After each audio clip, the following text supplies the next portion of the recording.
Hello students, आज के इस वीडियो में हम बात करने वाले हैं अगत तंत्र के मोस्ट इम्पॉर्टेंट चैप्टर थैनाटोलॉजी में लीवर मोर्टिस की, जिससे क्वेश्चन आता है और आगे भी आएगा क्योंकि ये कुछ चैप्टर्स ऐसे हैं जिनसे क्वेश्चन आना ही आना होता है अगत तंत्र में। तो आप इसको तो बिल्कुल छोड़ नहीं सकते हैं। और आज इस वीडियो में मैं आपको लीवर मोर्टिस इस तरह से याद करा दूंगी कि आपको एग्ज़ाम तक बहुत अच्छे से याद रह पाएगा। ठीक है, बस चाहिए इतना कि आप इसे ध्यान से सुने और समझें। राइट, सो लीवर मोर्टिस पोस्टमार्टम हाइपोस्टेसिस, ये देखिए क्या होता है। डेफिनेशन की बात करते हैं। लीवर मोर्टिस, जिसे हम पोस्टमार्टम हाइपोस्टेसिस, पोस्टमार्टम लिविडिटी और सिगिलेशन भी कहते हैं, तीनों सिनोनियम्स याद रखेंगे, इज़ अ पर्पल या फिर red discoloration of the dependent parts of the body after death due to setting of blood under gravity in the small blood vessels and capillaries after circulation stop. इन्होंने क्या बोला है मैं आपको समझाती हूँ।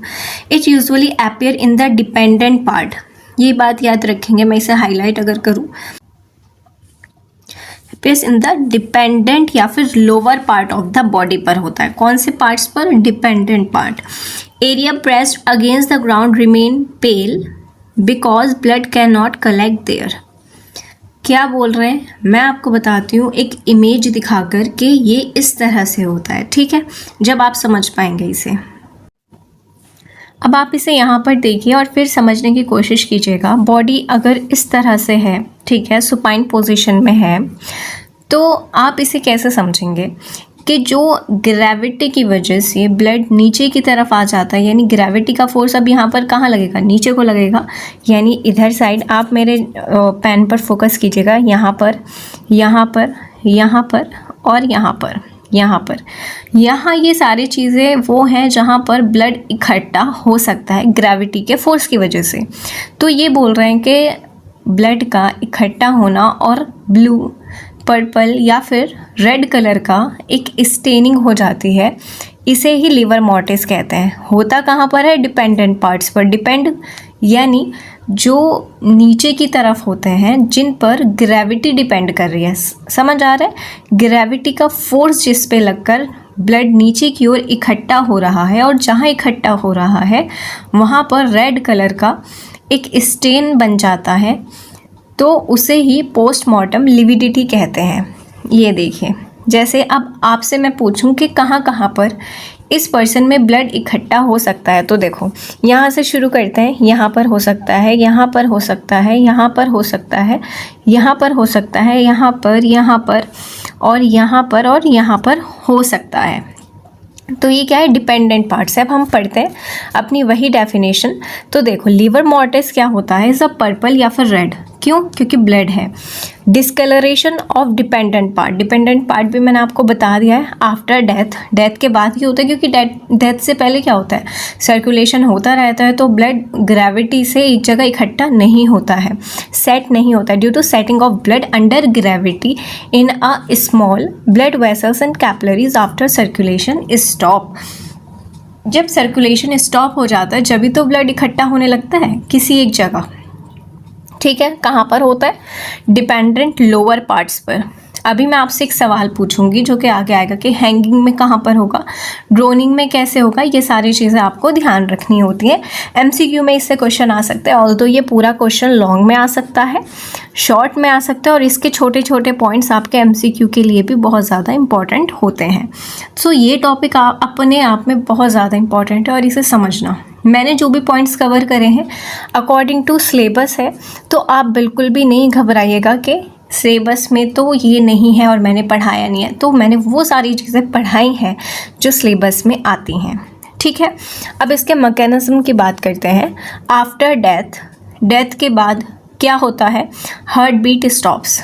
ठीक है, जो ब्लड सर्कुलेशन है वो नहीं हो पाता है, रुक जाता है, जिसकी वजह से gravity cause blood to settle.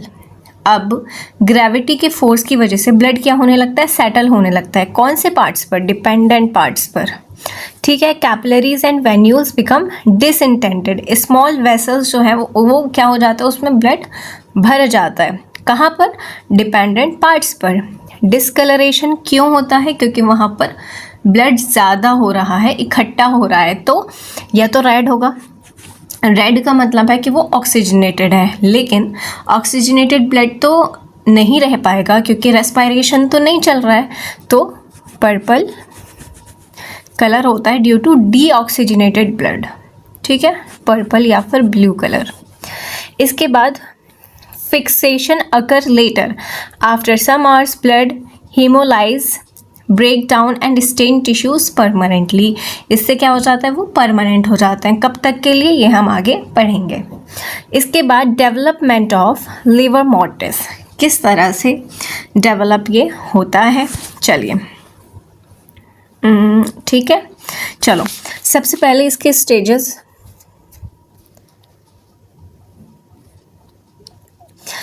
Early appearance कब शुरू हो जाता है? 30 मिनट से 2 घंटे में शुरू हो जाता है। क्या होता है, वो स्मॉल पैचेस अपेयर होने लगते हैं। ठीक है।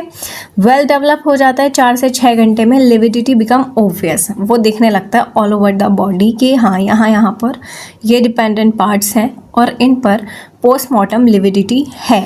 फिक्स्ड लिविडिटी 6 से 12 घंटे में फिक्स हो जाती है। Do not shift on changing body position, very very important. ठीक है, ये वाला।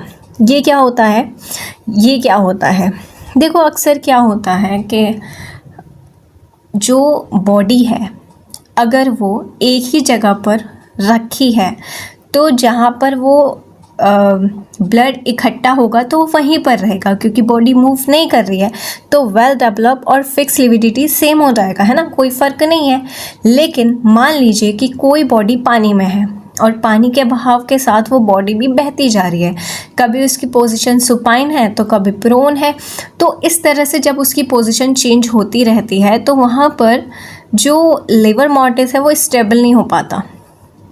ठीक है, कैसे? क्योंकि कभी तो उसका सर, आप ऐसा समझो, कभी तो उसका चेस्ट नीचे है, ठीक है, कभी उसकी बैक डिपेंडेंट पार्ट हो रहा है, कभी चेस्ट हो रही है, तो ये जो पानी के बहाव के साथ उसकी बॉडी मूव कर रही है तो ब्लड को समझ नहीं आ रहा कि कहाँ पर सेटल होना है, तो वो सेटल नहीं हो पाता है। तो बॉडी के चेंज होने की वजह से वो स्ट्रेनिंग भी चेंज हो जाती है, उसे समझ नहीं आता कौन से जगह पर ब्लड को रुकना है। तो फिक्स लिविडिटी का ये कह रहे हैं कि 6 से 12 घंटे में do not shift on changing body position. अगर 6 से 12 घंटे से पहले बॉडी मूव कर रही है तो वो चेंज हो सकता है। मान लीजिए उसकी डेथ इस तरह से हुई है कि उसका हेड ये है और ये चेस्ट हो गई, ये पैर हो गए और ये बैक पर ब्लड इकट्ठा है।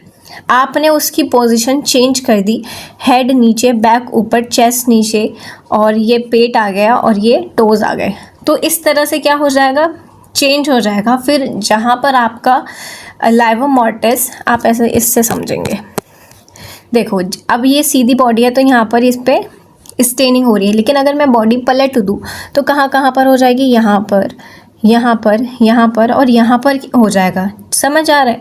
तो इसी तरह से होता है, फिक्स नहीं हो पाएगा अगर आपने बॉडी की पोजीशन चेंज कर दी है।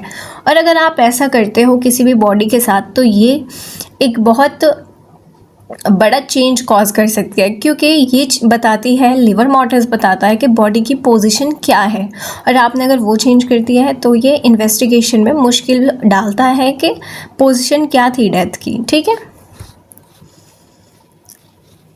इसके बाद फिक्स लिविडिटी आपको समझ आ गया होगा, और 12 घंटे के बाद फिर वो चेंज नहीं होती, आप चाहे बॉडी को कितना हिलाए डुलाएं, क्योंकि अब वो फिक्स हो गया, उसके बाद वो चेंज नहीं होगा। मैक्सिमम डेवलपमेंट 12 से 15 घंटे में फुली एस्टेब्लिश हो जाता है। इसके बाद distribution, common side depends on body position. देखो बॉडी पोजीशन पर डिपेंड करता है। सुपाइन पोजीशन, जब वो बैक उसकी नीचे हो तो कहाँ पर हो जाएगा, back, buttocks, back of limbs. समझ आ गया? प्रोन पोजीशन में है तो फेस पर, चेस्ट पर और एब्डोमेन पर हो जाएगा। हैंगिंग बॉडी है, very important for hanging body, MCQ में क्वेश्चन आ सकता है। समझ आ रहा है? हैंगिंग में कहाँ पर होगा, डिपेंडेंट पार्ट्स क्या होंगे, उसके पैर होंगे, उसके हाथ की उंगलियां और ये टिप्स होंगी, रिस्ट से नीचे हैंड्स, लेग्स, लोअर एब्डोमेन होगा, जेनाइटल्स इसमें आ जाएंगे। समझ आ गया? तो हैंगिंग बॉडी का इंपॉर्टेंट है। कॉन्टेक्ट पैलोर, अब यहाँ पर ये बोल रहे हैं कि areas under pressure remains pale, shoulder blade, buttocks, area compressed by tight clothing. इसे मैं आपको बताऊंगी उसी इमेज से। जैसे आप यहाँ पर देख रहे हैं कि ये वाला यहाँ से तो रेडनेस है क्योंकि यहाँ पर ब्लड कलेक्ट हो गया, लेकिन ये वाला जो हिस्सा है ना, ये जो टच है, ये पेल होगा। ये कैसा होगा? पेल होगा। क्यों? क्योंकि ये डिपेंडेंट पार्ट है, यहाँ पे ब्लड इकट्ठा नहीं हुआ है, और क्योंकि ये एकदम टच है, यहाँ पे एक फोर्स लग रहा है, तो यहाँ पे ब्लड इकट्ठा नहीं हो पाया है, ये पेल है। ठीक है, तो इसी को ही क्या कहते हैं? पैलोर। कहाँ पर होता है? जहाँ पर प्रेशर रहता है, जैसे शोल्डर ब्लेड्स पर, बटक्स पर, area compressing by tight clothing. आप इसे एक बार सर्च कर सकते हो, मैं यहाँ पर वो इमेज ऐड नहीं करना चाहती हूँ। आप एक बार जब सर्च करोगे नेट पर तो लेवर मॉर्टिस सर्च करके आप एक बार देख लीजिएगा, पैलोर होता है वहाँ पर। ठीक है, कलर ऑफ लिवर मॉर्टिस क्या होता है? देखो, जो यूजुअल डेथ होती है यूजुअली जो कि डेथ्स होती हैं उसमें कैसा होता है? पर्पल और ब्लू कलर, नॉर्मल डेथ है। ठीक है, क्योंकि वहाँ पर जो ब्लड है उसका कलर क्या हो जाता है? डीऑक्सीजनेटेड ब्लड का कलर ब्लू पर्पल हो जाता है, तो ठीक है। चेरी रेड होता है कार्बन मोनोऑक्साइड पॉइजनिंग में, वेरी इंपॉर्टेंट फॉर एमसीक्यू। ठीक है, आपसे क्वेश्चन पता है क्या पूछेगा एमसीक्यू में कि बताइए कि चेरी रेड किस में होता है, या फिर बोल देंगे कार्बन मोनोऑक्साइड के पॉइजनिंग में लिवर मॉर्टिस का कलर कैसे क्या होता है। समझ आ रहा है? और या फिर शॉर्ट में पूछ लेंगे कि लिवर मॉर्टिस को बताते हुए उसका मेडिकली कोई इंपॉर्टेंस बताओ, और ये बताओ कि colour of livor mortis according to the cause of death क्या होता है। क्वेश्चन कुछ भी आ सकता है, तो ये याद करना वैसे भी ज़रूरी है। चेरी रेड किस में होता है? कार्बन मोनोऑक्साइड पॉइजनिंग यानी CO पॉइजनिंग में। ब्राइट रेड किस में होता है? साइनाइड पॉइजनिंग में। याद कर लेना, चेरी रेड और ब्राइट रेड। ठीक है, याद कैसे करोगे? B और D है ना, साथ साथ रहते हैं, तो B से आएगा ब्राइट और D से साइनाइड वाला D याद कर लोगे। C से कार्बन हो जाएगा, C से चेरी रेड तो याद फिर कर लोगे। ठीक है, इसके बाद आता है चॉकलेट ब्राउन, किस में होता है? नाइट्राइट पॉइजनिंग में। डीप ब्लू होता है, ये वाला इंपॉर्टेंट है, डीप ब्लू एस्फेक्सियल डेथ्स में होता है। समझ आ रहा है? डीप ब्लू एस्फेक्सियल डेथ में, चॉकलेट ब्राउन नाइट्राइट पॉइजनिंग में, ब्राइट रेड साइनाइड में, BD से मैंने याद करा दिया, cherry red carbon monoxide poisoning में, ब्लू और पर्पल नॉर्मल डेथ में होता है। इसके बाद मॉडिफाइंग फैक्टर पूछे जाते हैं एग्जाम में। कॉज ऑफ डेथ क्या है? एस्फेक्सिया है तो डीप ब्लू लिविडिटी होगी। हेमोरेज है, सीवियर ब्लीडिंग है तो फेंट। भाई जहाँ पर आपका ब्लड निकल ही गया है तो वहाँ पे वो कैसे सेट हो पाएगा, कैसे सेटल होगा? कम है तो कम ही लिविडिटी होगी। पॉइजनिंग में करेक्टरिस्टिक कलर, जैसे कि कॉपर पॉइजनिंग है तो उसका कलर कौन सा होता है? ग्रीन एंड ब्लू होता है। ठीक है, उस हिसाब से देख लेंगे। Position of the body, blood settle in the lowest part according to gravity. तो ग्रेविटी के हिसाब से जो भी उसका डिपेंडेंट पार्ट है वो वहाँ पर उसकी लिविडिटी हो जाती है, वहाँ पर ब्लड कलेक्ट होता है। टेम्परेचर, वार्म एनवायरनमेंट में है तो फास्टर डेवलप होगा, कोल्ड है तो धीरे धीरे डेवलप होगा liver mortis. Amount and fluidity of blood, more fluid blood है तो प्रोमिनेंट, भाई जिसके अंदर ब्लड ज़्यादा है तो उसमें ज़्यादा इकट्ठा होगा तो ज़्यादा अच्छे से लिविडिटी दिखेगी। डिहाइड्रेशन है, ब्लड लॉस है तो कम दिखेगा। क्लोथ्स एंड प्रेशर, जो अगर आप टाइट क्लोथ्स पहनते हो तो वहाँ पर क्या होगा? लिविडिटी ना होकर पैलोर हो जाएगा, पीला पीला हो जाएगा। Pressure areas remains pale. Time since death, early lividity can shift if body position changes. जैसे मैंने आपको बताया कि अगर आप पोजीशन चेंज करते हो शुरुआत में तो वो लिविडिटी को चेंज कर सकता है। Fix lividity can not shift, अगर वो फिक्स हो जाती है यानी 12 घंटे के बाद आप बॉडी को हिला डुला रहे हो तो फिर वो चेंज नहीं होगा। लेकिन अर्ली 12 घंटे या 6 घंटे से पहले अगर आप उसे हिला देते हो तो चेंज हो सकते हैं लिविडिटी के पार्ट्स। मेडिको लीगल इम्पोर्टेंस बहुत ज़्यादा इम्पॉर्टेंट है।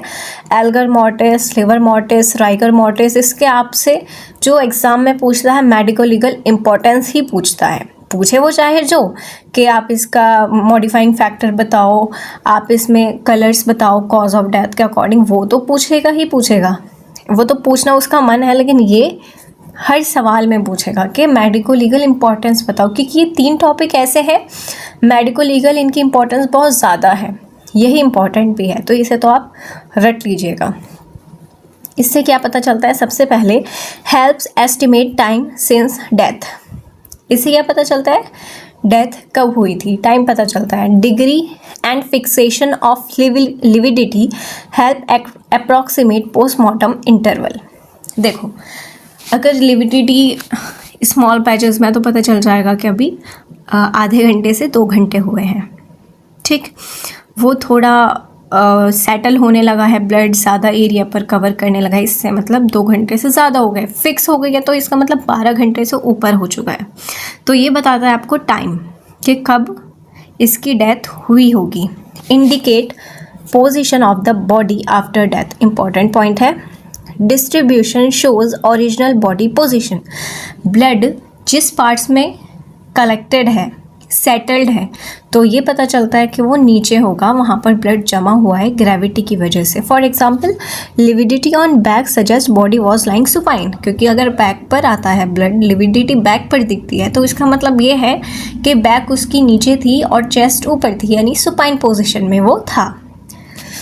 Suggest body movement of body, if lividity pattern does not match body position, body may have been moved after death।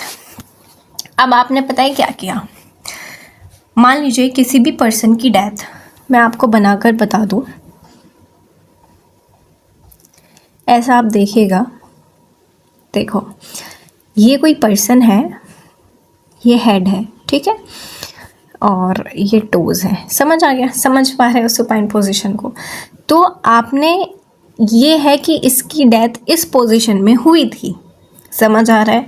तो जो पोस्टमार्टम लिविडिटी है वो कौन से पार्ट्स पर डेवलप हो जाएगी, यहाँ पर, यहाँ पर, कान पर, ठीक है, और बैक पर, बटक्स पर, ये लेग्स पर, यहाँ ये डेवलप हो जाएगी। लेकिन अब मान लीजिए आपने उसे करवट से लिटा दिया है, तो अब तो पैटर्न मान लीजिए फिक्स हो गया है, मान लीजिए 12 आवर प्लस हो गया है टाइम, तो आपने उस बॉडी को करवट से लिटा दिया। अब अगर बॉडी करवट से लेटी है तो उसके बैक पर तो नहीं होना चाहिए, पूरा हाथ उसका रेड होना चाहिए, क्योंकि वो डिपेंडेंट पार्ट है, लेकिन वहाँ पर नहीं मिलेगा क्योंकि लिविडिटी फिक्स हो गई है, वो चेंज नहीं होगी 12 घंटे के बाद। तो आपको ये पता चल जाएगा कि किसी ने इसकी बॉडी के साथ छेड़छाड़ की है, पोजीशन चेंज की है, समझ आ गया। तो ये चीज़ थी। इसके बाद next point, give clue about cause of death. जैसे कलर होगा उसी हिसाब से हमें पता चल जाएगा, चेरी रेड है तो कार्बन मोनोऑक्साइड से, ब्राउन है तो नाइट्राइट पॉइजनिंग से उसकी डेथ हुई है। Differentiate antemortem injury from postmortem straining. In bruise blood infiltrate tissues, in lividity blood remain inside vessels. जो ब्रूज होते हैं, ये क्या होता है, ब्रूज में जो ब्रूज क्यों होता है, देखो स्किन तो रेगुलर रहती है ब्रूज में, लेकिन स्किन के नीचे की जो वेसल्स हैं वो रप्चर हो जाती हैं, जिसकी वजह से ब्रूज होता है। मैं यहाँ पर लिख दूँगी तो आपको इजीली समझ आ जाएगा। सो मैं लिख देती हूँ एक बार, ब्रूज में बी लिख देती हूँ, क्या होता है, रप्चर ऑफ वेसल्स होता है, जिसकी वजह से कलर आता है, समझ आ गया। लिविडिटी में ब्लड वेसल्स के अंदर ही इतना ज़्यादा इकट्ठा हो जाता है कि वो कलर देने लगता है, समझ आ गया प्यारे बच्चों। चलिए, helps confirm death, presence of postmortem hypostasis is a sign of death. ये तो पता ही है क्योंकि एकदम से तो नहीं होता, 30 मिनट अगर हो गए तो समझ आ जाता है कि अब इसका सर्कुलेशन बंद हो गया है, जिसकी वजह से ब्लड सेटल डाउन होने लगा है डिपेंडेंट पार्ट्स पर। Very important difference. चलो पहले ये, चलो तो सबसे पहले डिफरेंस देखते हैं लिवर मोर्टिस में और ब्रूज में। मैंने आपको बताया ब्रूज क्या होता है, इसमें स्किन तो रेगुलर रहती है, स्किन की कंटिन्यूटी डिस्टर्ब नहीं होती है, यानी स्किन कटती फटती नहीं है, बट जो उसके अंदर की वेसल्स हैं वो रप्चर हो जाती हैं, और जिस रप्चर होने की वजह से हमारा ब्लड वहाँ पर फैल जाता है और ब्लू कलर आ जाता है। तो लिवर मोर्टिस में क्या होता है और ब्रूज में क्या डिफरेंस है, कॉज क्या है, settling of blood after death. क्यों होता है, क्योंकि ब्लड ग्रेविटी की वजह से डिपेंडेंट पार्ट पर बैठने लगता है, सेट हो जाता है, इसलिए ये होता है। ब्रूज क्यों होता है, ट्रॉमा ड्यूरिंग लाइफ, ठीक है, जिंदा आदमी में ट्रॉमा हो जाए, चोट लग जाए, इस वजह से। साइट क्या होती है, डिपेंडेंट पार्ट एनीवेयर, ये तो सिर्फ डिपेंडेंट पार्ट्स पे होगा, ये कहीं भी बॉडी में हो सकता है जहाँ पर आपके चोट लगे। मार्जिन कैसी होती हैं, डिफ्यूज़ होती हैं, यूजुअली वेल डिफाइंड। इसकी कैसी होती हैं, डिफ्यूज़, इसकी वेल डिफाइंड होती है। ब्रूज की जो मार्जिन्स होती हैं वो वेल डिफाइंड होती हैं।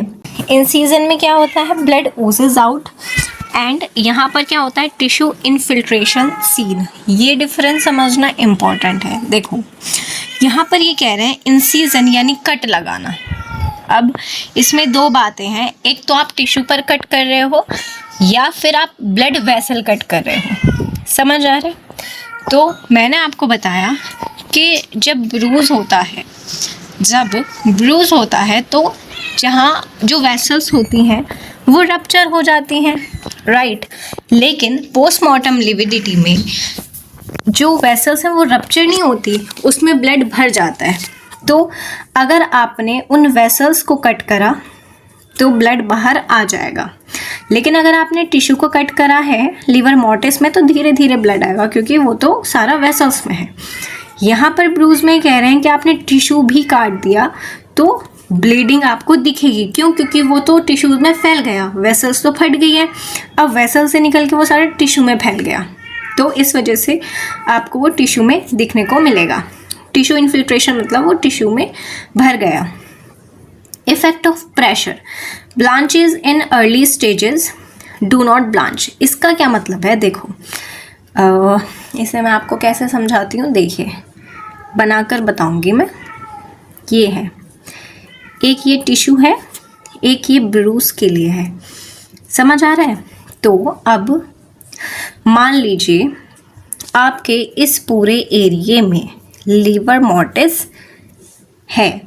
अब आपने क्या किया कि आपने इस पार्ट को दबाया तो ये पेल हो जाता है। जब आपने इस पार्ट को दबाया तो ये पीला हो गया, जब आपने इसे छोड़ा तो ये फिर से रेड हो गया। क्यों, क्योंकि यहाँ पे भरा हुआ है, प्रेशर से वो ब्लड इधर उधर हो गया और पीला हो जाता है, ठीक है। अब यहाँ पर क्या होता है, मान लीजिए इधर ये ब्लड है, आपने इसे दबाया, लेकिन यहाँ पर ये येलो नहीं होता है, ठीक है, यहाँ पर येलो नहीं होता है, ये रेड ही रहेगा या ब्लू रहेगा। तो ये इसमें फ़र्क होता है, समझ आ गया। अब नेक्स्ट चीज़ हम क्या देख रहे हैं, कंक्लूजन क्या है, liver mortis is an important postmortem change caused by gravitational settling of blood after death. It is valuable in forensic medicine for determining time, position, movement of the body and possible cause of death. ये मैंने आपको बता दिया है। तो आपको क्या चीज़ याद रखनी है कि डिपेंडेंट पार्ट्स सुपाइन पोजीशन में कौन सा है, प्रोन में कौन सा है, हैंगिंग में कौन सा है, याद रखेंगे। कलर इसके याद रखेंगे, मेडिको लीगल इंपॉर्टेंस याद रखेंगे, ये सारी चीज़ें आपसे क्वेश्चन में पूछी जाती है। तो आज के लिए इतना ही। अगर आपको इसके नोट्स चाहिए तो हमारे टेलीग्राम चैनल रॉयल आयुर्वेद से आप डाउनलोड कर सकते हो, और वीडियो को लाइक कीजिए, चैनल को सब्सक्राइब कीजिए और वीडियो को अपने फ्रेंड्स तक शेयर कीजिए। Thank you.